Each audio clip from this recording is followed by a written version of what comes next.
I'm going to review the requirements of Clause 4.1, Understanding the Organisation and its Context. I'm going to break this tiny two-sentence clause down and turn it into something you can all understand. You'll then be able to apply this to your own organisation system and understand what the requirements will look like for you. No more confusion or guessing. I'm here to help you on your way to implementing or auditing against ISO 14001, the 2015 revision. Right, let's get started. Clause 4.1, Understanding the Organisation and its Context, is one of the smallest clauses in ISO 14001. So there can't be that much to understand about it, can there? Well, let's see. Okay, Clause 4.1 states that the organisation shall determine external and internal issues that are relevant to its purpose and that affect its ability to achieve the intended outcomes of its environmental management system. Then it goes on to say, such issues shall include environmental conditions being affected by or capable of affecting the organisation. I always say with this clause that it's about having a long, hard look at yourself. The requirements of this clause are about the organisation identifying internal and external factors that influence the environmental factors relevant to the outcomes of their activities, products or services. This is about an organisation assessing the risks and opportunities influencing or impacting their business and the potential environmental impacts as a result of the delivery of their product or service. So the question for us is, what does this look like in a business? A tool or tools that I normally see being used to address this clause requirement are the pest analysis and or a SWOT analysis. The pest analysis, sometimes referred to as PESTEL or PESTLE, is a great tool to identify external issues, and it works well then combined with a SWOT analysis. PESTEL stands for political, economic, social, technological, environment and legal. You can see by using these words as a prompt, it forces a business to look at what influences these categories bring to their business. I've only seen these used in conjunction with a SWOT analysis, and overall the SWOT seems to be the most used tool in businesses that I audit. I'll explain and demonstrate how a SWOT analysis will work and align with the requirements of this clause shortly. Before I continue though, I really need to ensure that it is clear that nowhere in clause 4.1 does it say you shall conduct a SWOT analysis. In fact, the clause doesn't even have a requirement for documented information to be maintained or retained as evidence, which can be a bit tricky for us as auditors. I want you to be really careful if you are an auditor, as there is no way that you can raise a non-conformance by saying that there was no documented evidence of the external and internal issues determined.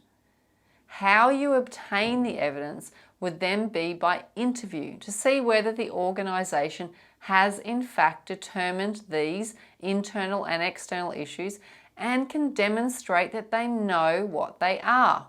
Now, in saying this, it is very common that you will see something documented. Whether they do conduct a SWOT analysis of which you will see the completed output for, or they have a brainstorm at their management review meeting and it's documented in the minutes.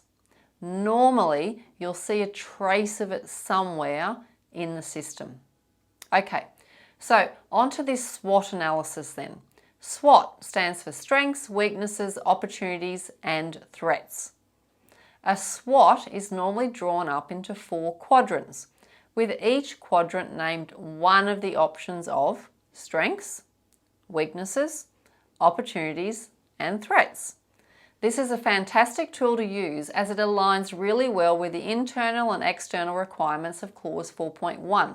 So now you can add to the rows the heading of internal for strengths and weaknesses and external for opportunities and threats. I always say that strengths and weaknesses are internal and what is actually happening now. And then opportunities and threats come from external influences and are what has the potential to occur. Now that we have the final template ready to go, we can use it to help us fill in each of the quadrants. It would be beneficial to involve staff members or team representatives in this process so that a broad scope can be identified across the business. So let's start with strengths. Remembering that these are internal strengths of our business that are actually occurring right now. Ask yourself the question, what does your business do well? To help you, I'll prompt you with some more questions on this. Do you bring a lot of environmental experience to the business or industry? Do you have a low environmental incident rate? Do you have strong environmental leadership and participation? Does your business actively identify and control potential environmental aspects? Or do you have a rigorous environmental training and induction process? Now you can move on to weaknesses. Again, remembering that these are internal weaknesses that are actually occurring right now. Ask yourself the question, what does your business not do well?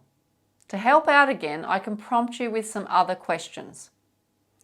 Do you tend to follow others in the industry rather than lead? Does your business lack environmental knowledge and experience? Are there regular environmental incidents that occur that go unreported? Is environmental leadership lacking? Does the business ignore proactive environmental aspect and impact identification? Or does the business lack an environmental training and induction process? Now, fantastic. Now that started giving you a list for the internal and actual factors for strengths and weaknesses. Keep working on these as you'll find that over time you'll pick up and recognize other areas to add. Something really important to note here is that you do not complete a SWOT analysis just once. It's an ongoing and regular process. It's your business's way of staying on top of any new threats to the business, as well as identifying opportunities for the business. Right, let's look at opportunities next. Opportunities are external factors that a business can leverage to achieve an objective, goal, or target, and simply just to improve. Ask yourself that question. What opportunities are there that we can take action on to improve? Hot tip here, why don't you look at your list of weaknesses for an idea on where some of those opportunities might be? Some questions to prompt you here might be, could you improve environmental knowledge within the business? And how? How could you reduce the occurrence of environmental incidents? How could you support your workers to report incidents or potential environmental impacts? How could you initiate proactive environmental impact identification? How could you initiate the implementation and review of risk treatments or controls? Is there an opportunity to provide environmental training on a regular basis? Is there an opportunity to communicate environmental requirements to workers? Or could you involve your workers in the environmental system and processes more? Now, the final quadrant is for threats. Threats are external factors that could potentially cause difficulties for the company. Some examples for this might be changes or updates in environmental legislation that are not identified by the business. An environmental breach and fine could occur. A significant environmental incident could occur. Transfer of environmental knowledge could be compromised if a key staff member leaves. Okay, fantastic. Look at that. you've completed your SWOT analysis now. So if you review your SWOT, the outputs of this should meet the requirements of clause 4.1. Doesn't that requirement make so much more sense now? And you know why? Because we've made sense of it and we've broken it down and produced the output to meet those requirements. When you see it in your own context, everything makes more sense again. I love it when this happens.